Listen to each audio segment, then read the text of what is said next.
ओम नमः शिवाय। दोस्तों, स्वागत है आप सभी का आपके अपने चैनल खुशहाल ज़िंदगी में।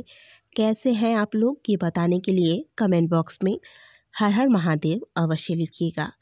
दोस्तों, आज के वीडियो में जो हम विषय लेने वाले हैं यह बहुत अधिक महत्वपूर्ण है, खास करके उन लोगों के लिए जिनके जीवन में परेशानियों की लाइन लगी रहती है।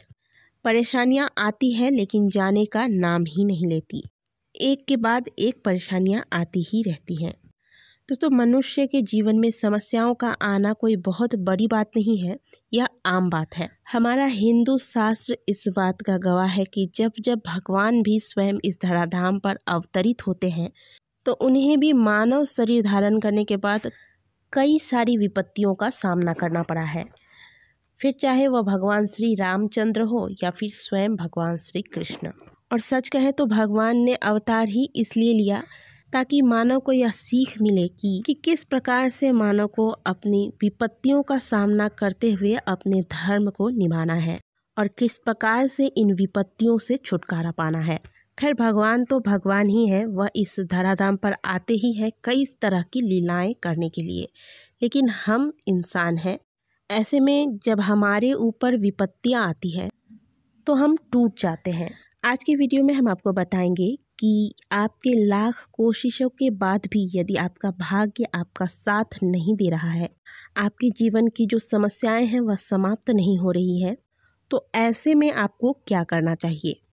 आज के वीडियो में हम आपको कुछ ऐसे शास्त्रगत उपाय बताएंगे जिन्हें यदि आप अपने निजी जिंदगी में उतारते हैं तो निश्चित तौर पर आपका भाग्य प्रबल होगा। इसलिए इस वीडियो को अंत तक देखें ताकि आप यहाँ से पूरा ज्ञान लेकर जाएं, क्योंकि आधा अधूरा ज्ञान कभी लाभ नहीं देता, यह नुकसान ही पहुँचाता है। इसीलिए पूरा वीडियो देखें, पूरे बात को समझें, इसके बाद इन्हें आप अपने जीवन में अप्लाई करें।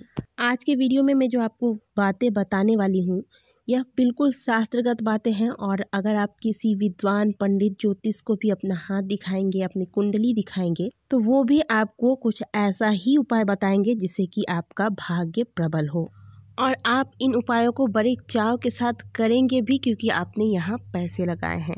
तो दोस्तों, आपको पैसा कहीं नहीं लगाना है। आप इस वीडियो को पूरे अच्छे से सुने और वो 3 उपाय जो मैं आपको बताने वाली हूँ इसे आप अपने जीवन में उतार लीजिए और आप अपने भाग्य को बदल लीजिए।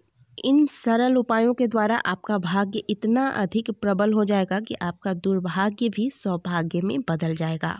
तो चलिए जानते हैं इन उपायों को। दोस्तों, सबसे पहला कार्य जो है वह है दैनिक सूर्य देव की पूजा आराधना करनी है। दोस्तों, जिन लोगों का भाग्य खराब होता है और जिनका समय खराब चल रहा होता है, ऐसे लोगों को कभी भी सूर्योदय तक सोना नहीं चाहिए।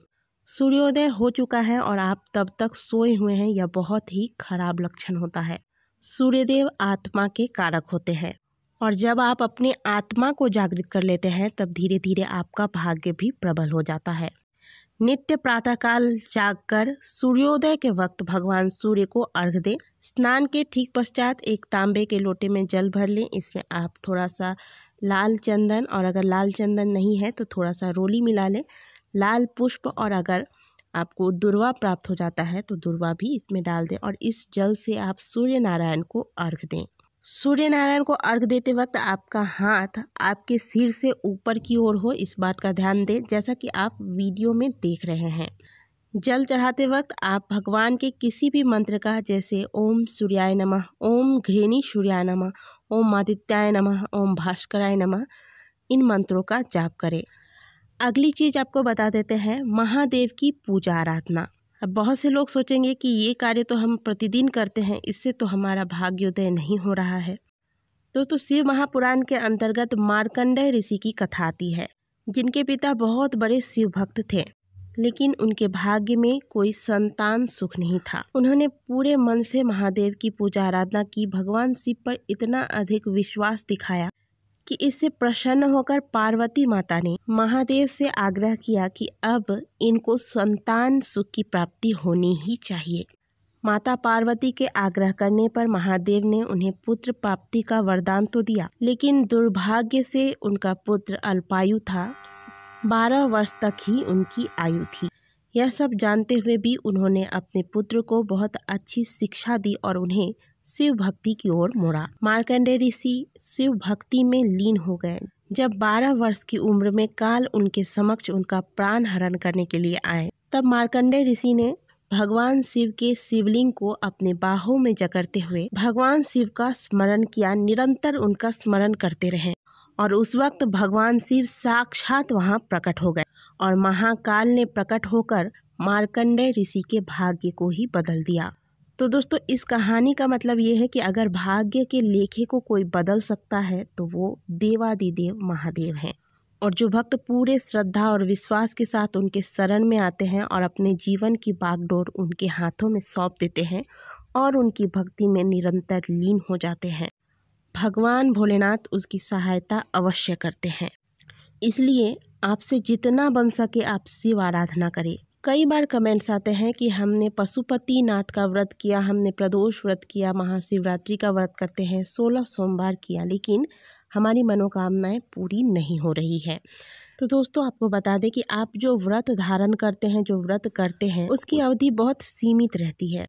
आप किसी मनोकामना के लिए पूजा करते हैं और यदि आपके भाग्य बहुत अधिक कष्ट नहीं है तो यह मनोकामनाएं पूर्ण भी होती है।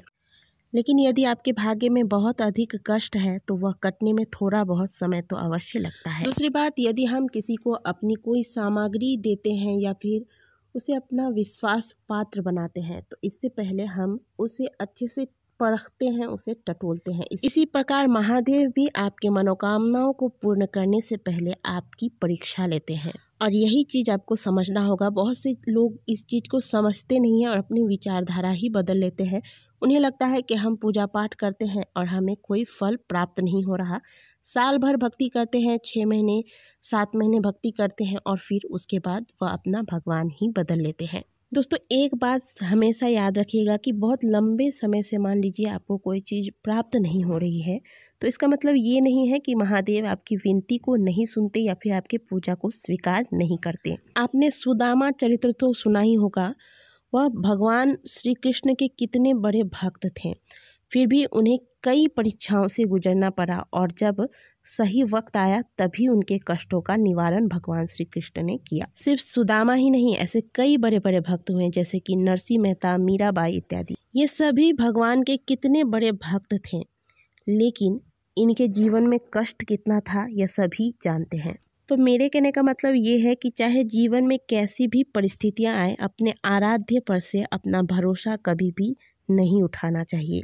तो आप पूरे विश्वास के साथ महादेव के चरणों से लिपट जाइए और उनकी भक्ति में लीन हो जाइए।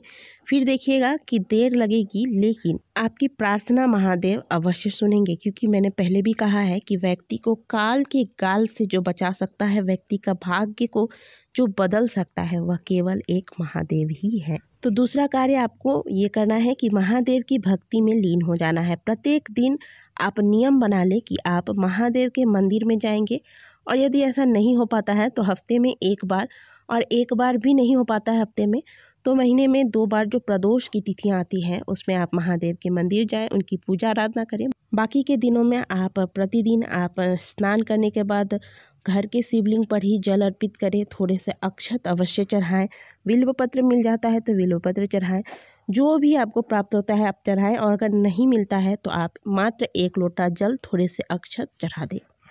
महादेव का मंत्र जो भी आप जपते हैं, श्री शिवाय नमस्तुभ्यम या फिर ओम नमः शिवाय, दिन भर कोई भी काम आप करते हैं, सोते बैठते उठते जागते, मन ही मन जपते रहे जब भी आपको फुर्सत हो, और फिर देखिए कि आपका भाग्य कैसे बदलता है।